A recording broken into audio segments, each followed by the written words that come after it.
Ang kwentong ito ay hango sa totoong buhay. Karanasan ito ni Kuya Masi. Taong 1990, Molave, Zamboanga del Sur.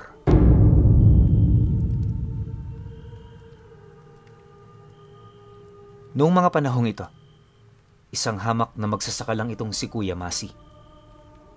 Nakatira sila noon malapit sa palayan na siya namang pinapabantayan sa kanya ng kanyang amo. Matagal na sila roong naninirahan. Sa katunayan, doon na rin nakapagtayo ng sariling pamilya ang kanyang mga anak. Bagaman hindi nila pagmamay-ari ang bahay na yan, naging kampante naman sila dahil sa pangako ng amo niya. Ayon kasi rito, hanggat nasa poder si Kuya Masi ng taong yon, wala itong pakialam sa parte ng lupa kung saan sila naninirahan. Dagdag pa nito na, walang makakabali ng kasunduan nilang yan, gawa ng labas na ito sa magiging hatian ng mga anak nito. Dahil sa pangakong yan, naging kampante si Kuya Masi. Mula sa edad niyang 30, nagpatuloy siya roong nanilbihan na halos wala ng bayad. Kapag anihan, ang tanging na ibibigay lang sa kanila ng may-ari, walang iba kundi ang parte ng kanilang mga nagapas. Ayos na yon para sa pamilya ni Kuya Masi. Gawa ng kahit papaano, meron din silang iba pang mapagkukunan ng kanilang mga pangangailangan. Hindi kasi sila dumedepende ng 100% sa kanyang amo, lalo pat kung iisipin, sobra-sobra na ang naitutulong nito sa kanila. Ang kaso lang, habang tumatagal, meron lang ding hindi nagugustuhan itong si Kuya Masi. Yung panganay kasing anak ng may-ari, palagi silang napag-iinitan. Araw-araw na lang, tuwing pumupunta siya sa bahay ng amo niya, napakasama ng tingin nito. Bawat kilos niya binabantayan ito ng maigi, na para bang naghihintayo ng pagkakamali. Wala naman itong problema, pero magmula noong nagkasagutan sila, doon na unti-unting nagbago ang pakikitungo nila sa bawat isa. Masakit man para kay Kuya Masi na gawin ang bagay na yan, alam niya sa kanyang sarili na ito lamang ang tanging paraan para magpakita ito ng respeto sa kanya. Hindi naman kasi, porket trabahador lang siya, mamaliit-maliitin lang siya nito. Kahit papaano may paninindigan siya sa kanyang sarili at kahit ang kanyang amo, hindi niya hahayaang sirain ito. Siyempre bilang pamilya, agad naman niyang naramdaman na kampiyon sa binata. Inaasahan naman niya ito, lalo pat purong anak yon ng kanyang amo.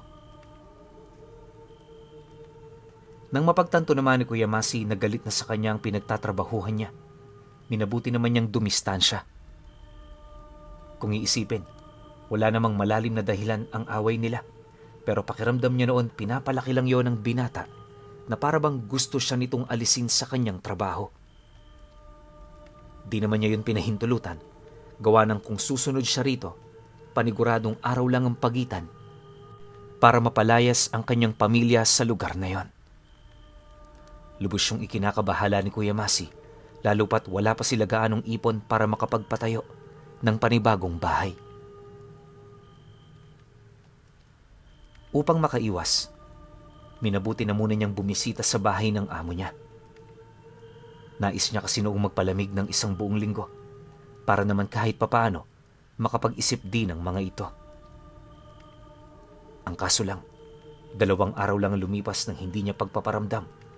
Nabalitaan niya ang usap-usapan ng pamilya ukol sa nais nitong pagpapalayas sa kanila.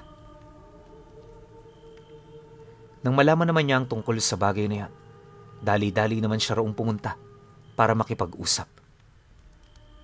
Makatao at punong-puno ng respeto ang kanyang pagpapaliwanag, ngunit ang anak ng kanyang amo parang demonyong bumubulong sa tenga nito.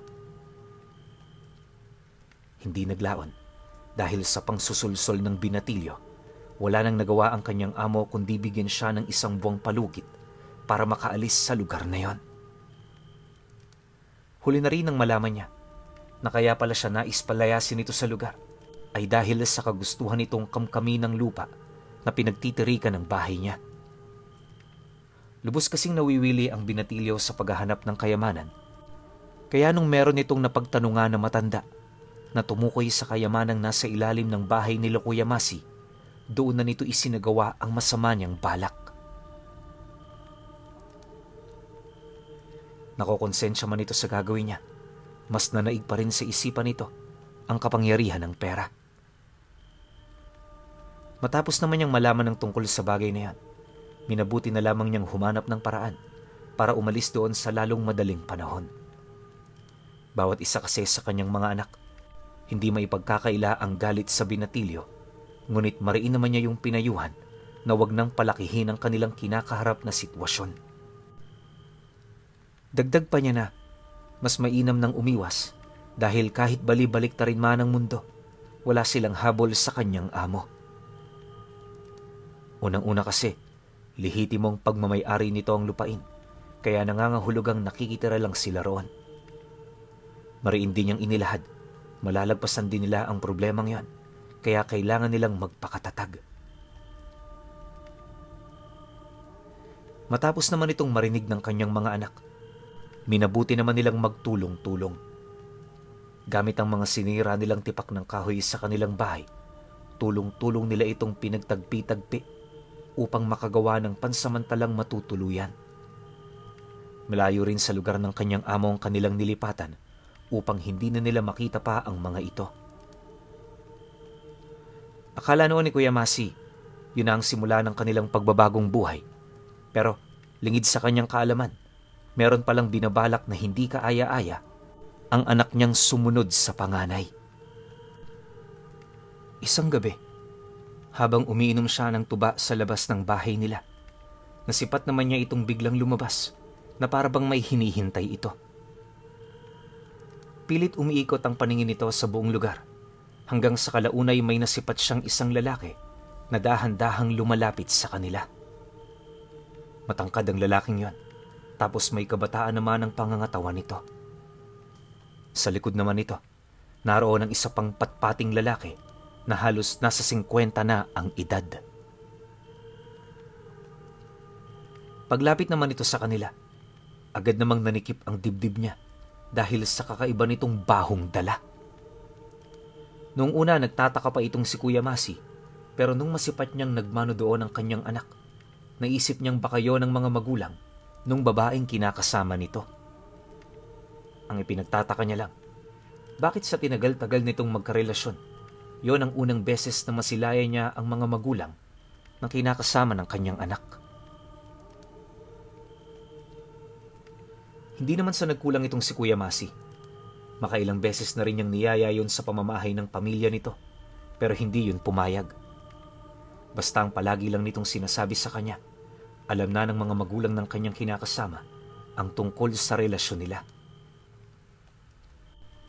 Magmula naman noong nalaman ni Kuya Masi ang tungkol dito, minabuti na lamang niyang hintayin ang mga magulang ng kinakasama nito. Akala niya kasi susunduin ng dalagang yon, pero 2 taon na ang lumilipas. Wala namang ganong nangyayari. Sa pagtagal pa ng pananatili nito sa bahay nila, nasanay na lamang siyang palagi yung kasama. Habang pinagmamasdan naman niya ang mga magulang ng asawa ng anak niya, hindi naman niya maiwasang magtanong ukol sa dahilan ng pagpunta ng mga ito. Medyo nagtataka rin kasi siya noong mga oras na yan, gawa ng parang itinoon nito sa kanilang problema ang pagbisita nito sa kanila. Nang marinig naman yon ng matabang lalaki, seryoso naman yung sumagot sa kanya ng, "Humihingi kasi sa akin ng pabor ang anak mo kaya kami nandito. Pasensya ka na at ngayon lang tayo nagkita. Alam mo, madalas ka sa akin na ikukwento. Hanga ko sa pamamalakad mo, kaya wala kaming tutol na dito siya naninirahan sa inyo. Di man tayo nagkikita, pamilya ang turing namin sa mga nagmamahal sa amin. Ngayon kayo ang may problema, hayaan nyo ding damaya namin kayo. Sabay-sabay nating pabagsakin ang mga taong umaapi sa inyo. Nang marinig naman ni Kuya Masing sinabi ng lalaki, halos hindi naman niya mawari kung ano ang kanyang isasagot. Bagaman alam niyang masamang gumante, aminado siyang yun din ang isinisigaw ng kanyang wisyo. Sa sobrang galit niya kasi sa anak ng dati niyang amo, hangad niyang makita na bumagsak ang pamilya nito. Gayunpaman, hindi niya ito kayang maisakatuparan, lalo pat wala naman siyang kakayahan. Ayaw din naman niyang gumawa ng masama sa kanyang kapwa dahil iniiwasan niyang tularan ang masasamang gawa ng kanyang sariling pamilya. Umiwas din siya sa labis na kahihiyan, kaya sa halip na gumawa ng hindi kaaya-aya, ipinagdarasal na lamang niya ang mga ito. Ngunit sa pagpapatuloy ng kanilang pag-uusap, inilahad ng pamilya ng kinakasama ng kanyang anak na sila na ang bahalang gumawa ng masasamang bagay. Dagdag pa nito na ang kinakailangan nila noong gawin, sabihin kung saan yung naninirahan at kung ilan ang taong kasapi ng pamilya. Nabanggit din ito sa kanya, mas mainam na wala sila nitong pagsabihan upang maiwasan ang mga hindi inaasahang pangyayari. Nang marinig naman ito ni Kuya Masi, wala naman siyang nagawa kundi ang sumang-ayon. Sa mga oras kasing yan, alam niya sa kanyang sarili, hindi nagsasalita ng kahambugan ng matabang lalaki. Maya-maya pa, nang wala na silang mapag-uusapan, agad namang nagpaalam ang mga ito na aalis na. Bago rin ito nilisan ng kanilang tahanan, nakipag-usap muna yon sa kinakasama ng kanyang anak. Pagpatak naman ng 8:00, tahimik naman yung umalis sa pamamahay nila. Lumipas ang gabing yan. Unti-unti na niyang napapansin ang pagiging abala ng anak niya. Kung noon ay halos wala itong ginagawa, sa mga oras na yan, hindi na ito gaanong tumatambay sa kanilang bahay. Palagi rin yung may pinupuntahan, hanggang sa kalaunay na balitaan na lamang niya na nagkasakit na pala yung binatilyo na anak ng dati niyang amo. Ayon sa usap-usapan sa baryo, umuwi lang yon isang hapon, tapos kinagabihan bigla na itong nagdeliryo. Panay na rin ang pagsisigaw nito na parabang may nakikita yung nilalang sa loob ng kanilang bahay. Ang mas nakakabahala pa sa lahat ay ang madalas nitong paglalaway, senyales na yon ay nayayanggaw. Dagdag pa ng mga nakausap niya, matinding epekto ang naibigay nito sa kanilang pamilya na halos lahat ng negosyo nila tumigil na muna pansamantala. Nang marinig naman ni Kuya Masi ang tungkol dito, agad namang nawala ang kanyang galit sa dati niyang amo. Akala niya kasi ikatutuwa niya ang ganoong sitwasyon, pero nung nabalitaan niya ito, lahat ng mabubuting gawa nito para sa kanyang pamilya bigla na lamang bumalik. Noong una, medyo nagdadalawang isip pa siya noong pumunta, pero kalaunay napilitan na rin siya roong tumungo ng personal. Upang masigurong walang kokontra sa gagawin niya, inilihim niya ito sa kanyang pamilya. Makalipas pa ang ilang minuto, nang marating na niya ang pamamahay nito, tumambad sa kanya ang iilan nitong mga trabahador na matyagang naghihintay sa labas ng bahay. Pagsilay naman ng iilang nakakakilala sa kanya, dali-dali naman siya nitong nilapitan habang tinatanong ukol sa pakay niya sa lugar na yon. Dagdag pa ng mga ito na ayaw siyang makita ng anak ng amo nila, kaya mas mainam na umalis na lamang siya. Matapos naman yung marinig ni Kuya Masi, agad naman niyang itinanong sa mga ito kung nasaan na ang kanilang amo. Sa mga oras kasing yon, wala siyang ibang nais kundi ang makausap yon ng personal. Pagkarinig naman ng mga trabahador sa kanyang sinabi, minabuti naman ng mga itong samahan siya papalapit ng bahay. Upang hindi rin magkagulo ang mga tao sa loob, Nagpa siyang isa sa mga ito na palihim na kausapin ng kanilang amo. Alam din kasi nila noon, gusto rin itong makausap si Kuya Masi dahil nga sa hindi magandang nangyayari sa kanila. Maya-maya pa, pagpasok naman ng dati niyang katrabaho, sakto naman ang paglabas ng kanilang amo. Nang masipat naman siya nito, dali-dali naman yung lumapit sa kanya na para bang meron itong pakay. Siyempre si Kuya Masi naman, nanatili lang sa kanyang kinaroroonan para maghintay. Nang magkaharap na silang dalawa, doon na inilahad ng dati niyang amo ang tungkol sa pagsisisi nito buhat sa nagawa nito sa kanilang pamilya. Dagdag pa nito na maaari naman silang bumalik sa lugar na yon kung yon ang nais nila. Nangako rin itong tutulungan silang makapagbagong buhay bilang pagpapakita ng kanyang pagsisisi. Ngunit nang marinig naman niya ang tungkol dito, agad naman niya yung tinanggihan. Ayon sa kanya, madaling masira ang pangako kung kapamilya na ang nakikisawsaw sa mga pinag-uusapan nila. Dagdag pa ni Kuya Masi, wala na siyang balak na bumalik doon magmula noong umalis sila. Ipinagtapat niya rin sa dati niyang amo na kaya siya roon pumunta ay para makita lang ang kalagayan ng kanyang pamilya. Matapos naman niya itong mailahad, agad naman siyang nagpaalam na aalis na. Di naman siya napigilan ng kanyang amo. Gawa nang wala na rin naman yung magagawa dahil hindi naman siya nito trabahador. Sa kanyang paglalakad, maigi naman niyang pinag-isipan kung sino ang may gawa ng pag-atake sa anak nito. Base kasi sa kanyang mga naramdamang presensya sa lugar, parang pamilyar sa kanya ang orang umiikot dito. Maya-maya pa nang makabalik na siya sa kanila, nadat na naman niya ang kanyang anak na kasalukuyang kausap ang pamilya ng kinakasama nito. Paglapit naman niya rito, doon niya narinig ang tungkol sa binabalak nitong pagpatay sa binatilyo.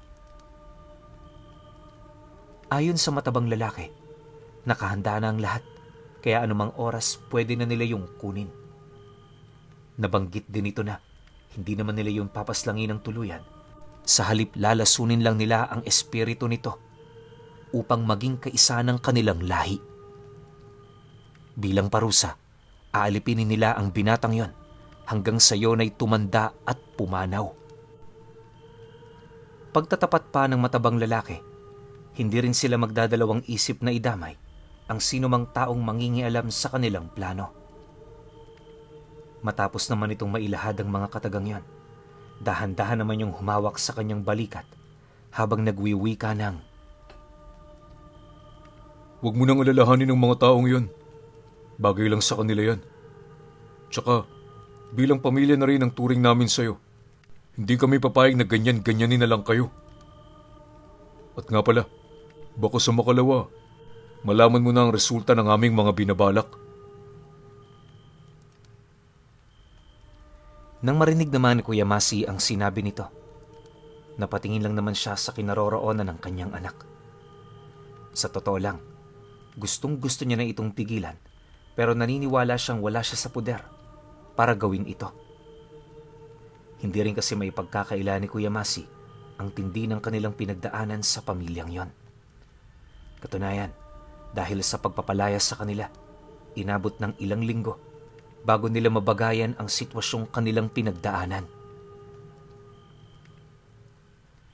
Makailang beses din sila roong nakaramdam ng matinding gutom, kaya hindi niya talaga masisisi ang anak niya kung malupit yun sa pamilyang minsang tumulong sa kanila.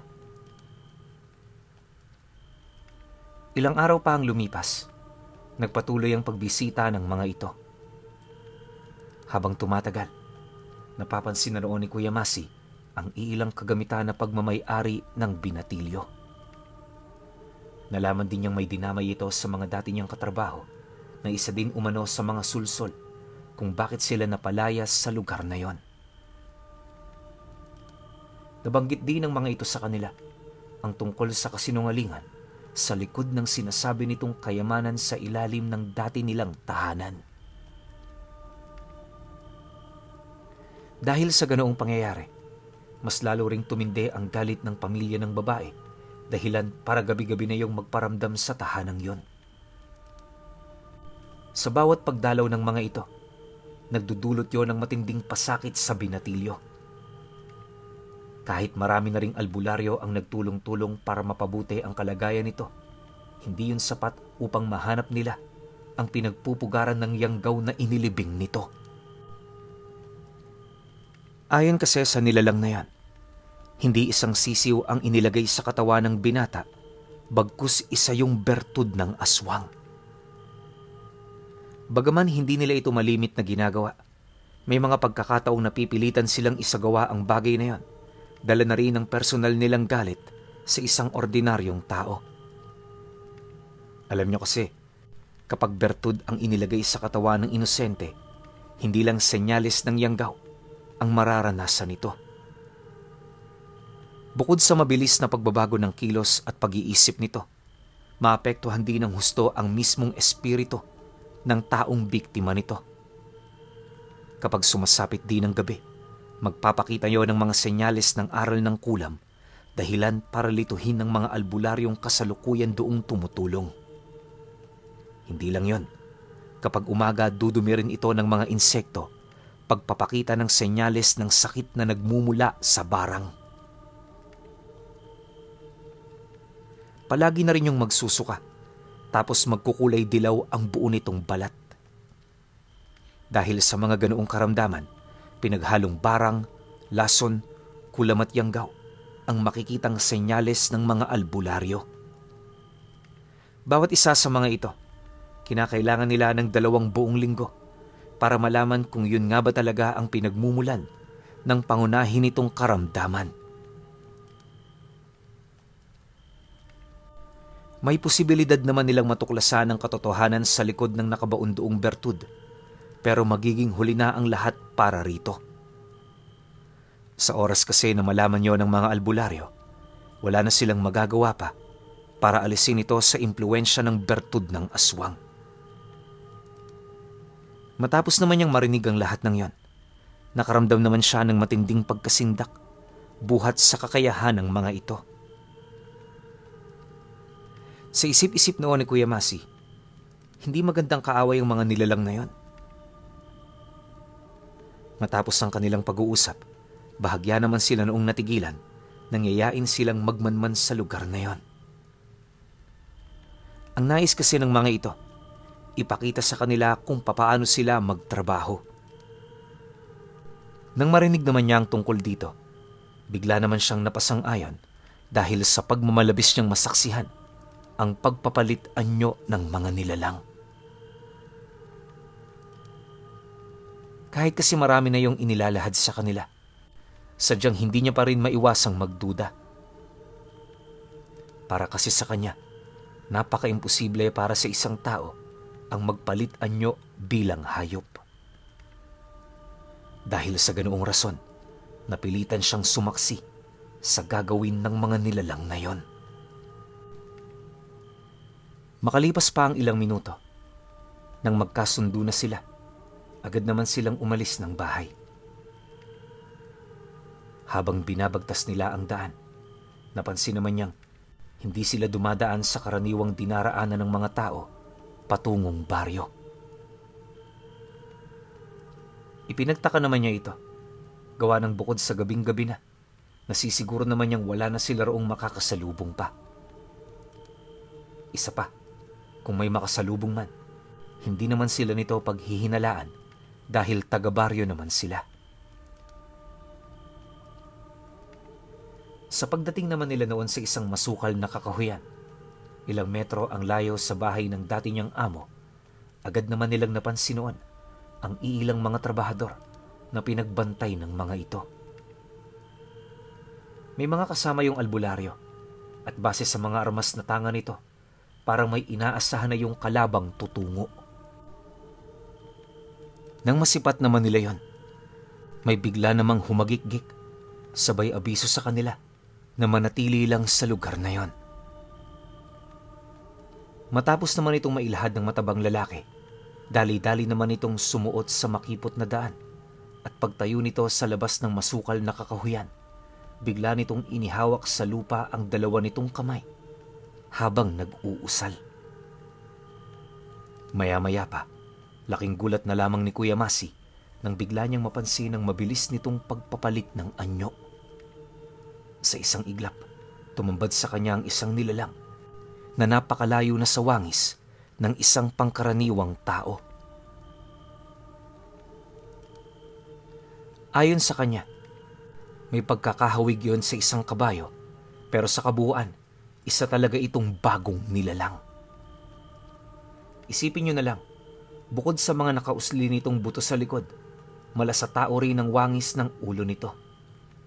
Maliban sa 4 nitong paa, may 2 pa yung mahabang galamay na nasa ibaba lang ng leeg nito.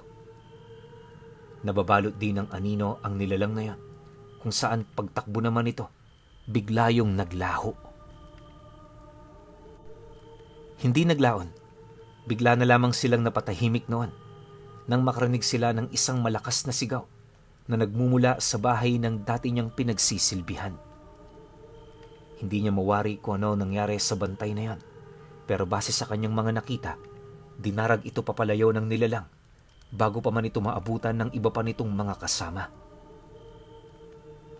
Dahil sa pangyayari, agad namang binalot ng pagkaalarma ang buong paligid. Sinubukan ding maglibot ng mga naiwang bantay, pero hindi na nila nagawang makita pa ang kasama nilang na biktima.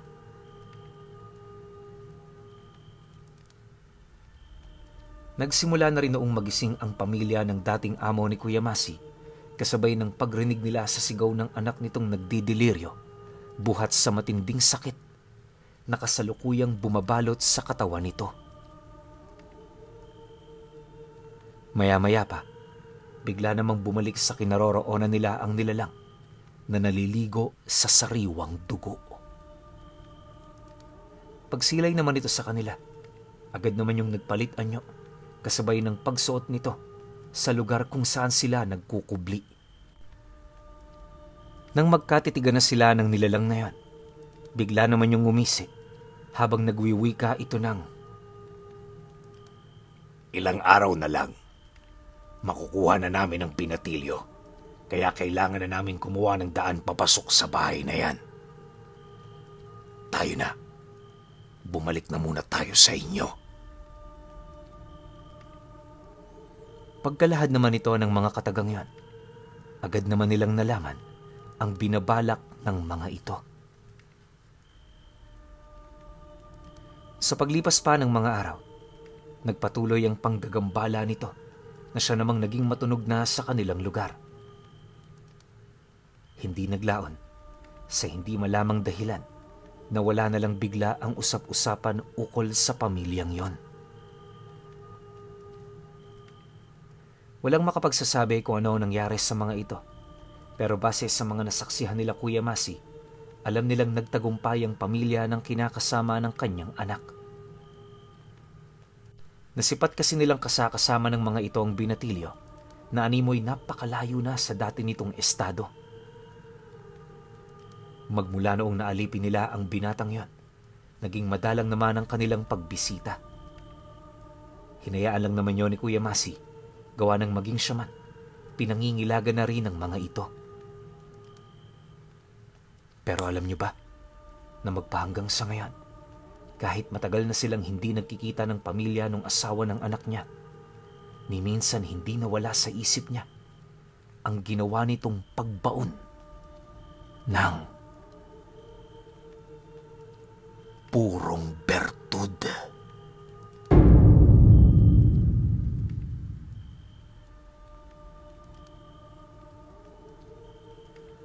Okay. Opinyon ko sa kwento. Grabe no, nakakatakot talaga pag yung alam mo sa sarili mo na sobrang greedy mo. Tulad na lang nito, yung nangyari dun sa binatilyo. Di ko lang magets kung bakit kailangan niya pang kunin yung kayamanan na nasa bahay nila Kuya Masi, kung meron man. Pero sabi sa kwento kasi wala. Na kung tutuusin, sobrang yaman na ng pamilya nila. Maghihintay na lang siya eh. 'Di ba? Kunyari, buwan-buwan meron siyang allowance sa tatay niya, hintayin na lang niya 'yon. Kaysa naman sumugal siya, tinan niyo 'yung nangyari. Parang nagsugal din 'di ba? Nung nagsugal siya, marami siyang nasagasaang tao. Ang ending, yung mga nasagasaan niyang tao, may mga kakilala pala na tutulong dun. So binalikan siya. Nangyari, inalipin pa siya. Siguro sa panahon ngayon, patay na to, pero walang makapagsasabi. Alam naman natin kung gaano katuso yung mga aswang. So para sa akin, ang pinaka-lesson lang ng kwento na to, huwag tayong masyadong greedy. Makontento tayo sa kung anong meron tayo. Lalo na kung natutulog ka sa kwarto na may aircon, malambot yung kama mo, kumakain ka ng 3 beses sa isang araw, nababayaran mo lahat ng bills mo, okay na yon, di ba? Huwag na tayo magpakahangad pa ng kung ano man. Kasi, kumpara natin yung ibang tao na nasa baba natin. Mga natutulog sa bangketa, nanlilimos, araw-araw nakikipagdigmayan. Samantalang tayo, nasa bahay lang, di ba? Ilang yung kailangan natin practicein, maging kontento lang. Napaka-basic ng aral. Pero syempre, kayo pa rin. Kung may opinion kayo sa kwentong ito, comment nyo lang sa baba. Yun lang. Hanggang sa susunod na kwento. Salamat.